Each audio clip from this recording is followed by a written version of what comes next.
ذمہ داری ہوتی ہے کہ حجاب کا اہتمام کیا جائے، پردے کا اہتمام کیا جائے۔ قرآن کریم میں آتا ہے وَإِذَا سَأَلْتُمُوهُنَّ مَتَاعًا فَاسْأَلُوهُنَّ مِنْ وَرَاءِ حِجَاب۔ ازواج مطہرات کو حکم ہے اور صحابہ کو حکم ہے۔ صحابہ کو کہا جا رہا ہے کہ جب آپ نے امہات المومنین سے کوئی سوال کرنا ہو تو پردے کی اوٹ لے کر سوال کرو۔ یہ صحابہ کو، ازواج مطہرات امت کی مائیں ہیں، حضور کی ازواج ہماری مائیں ہیں۔ یہ بیٹوں کو حکم دیا جا رہا ہے، صحابہ کو، کہ جب امہات المومنین سے بات کرنی ہو تو پردے کی اوٹ لے کر بات کرو، سوال کرو۔ ہمارے ہاں آج لوگ کہتے ہیں میرا دل پاک ہے، میرا دل پاکیزہ ہے۔ تو بھائی کیا امہات المومنین کا دل پاک نہیں تھا یا صحابہ کا دل پاک نہیں تھا؟ یہ تو وہ جماعت ہے جس کے بارے میں اللہ نے کہا کہ میں گواہی دیتا ہوں کہ ان کا دل پاک ہے۔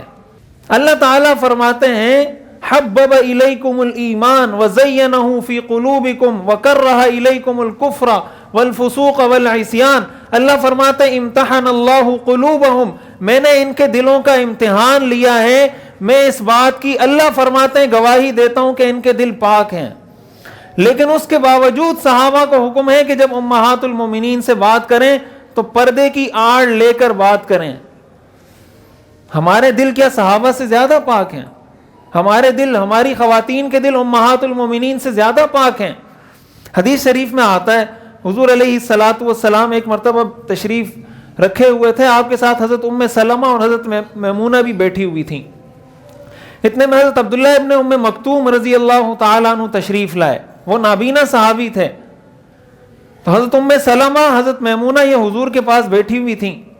حضور نے فرمایا کہ اٹھ کے چلی جاؤ۔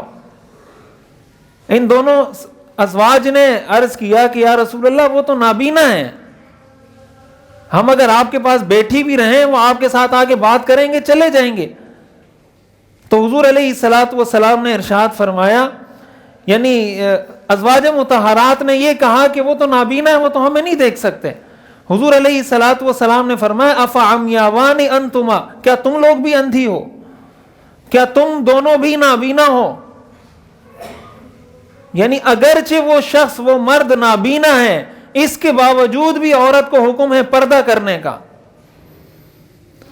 اگر مرد نابینا ہے، آپ تو دل کی صفائی کی بات کرتے ہیں، شریعت کا تصور یہ ہے کہ مرد اگر نابینا ہے پھر بھی سامنے والی عورت کو پردے کا حکم ہے۔ اور یہ پردے کا حکم حضور نے کس کو دیا؟ حضرت ام سلمہ کو دیا، ام المؤمنین کو دیا، اپنی زوجہ مطہرہ کو دیا۔ تو جب مرد نابینا ہو تو یہ حکم ہے، اور جب مرد بینا ہے، وہ دیکھ رہا ہے، وہ جوان ہے، اور پھر اس طریقے سے اس کے سامنے تیار ہو کے عورت اور لڑکی جا رہی ہے، اس کے لیے حجاب کا حکم نہیں ہوگا، اس کے لیے پردے کا حکم نہیں ہوگا۔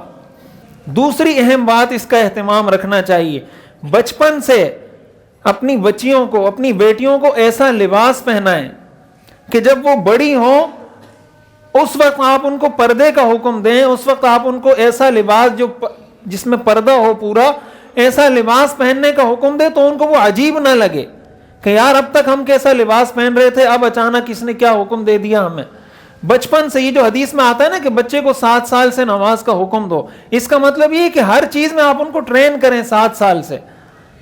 جب ان کی عمر 12 13 14 15 سال ہو تو ان کے لیے وہ لباس، وہ پردہ، وہ چیزیں ان کے لیے معمول اور روٹین کا حصہ بن چکا ہو، تاکہ بعد میں ان کو مشکل نہ ہو۔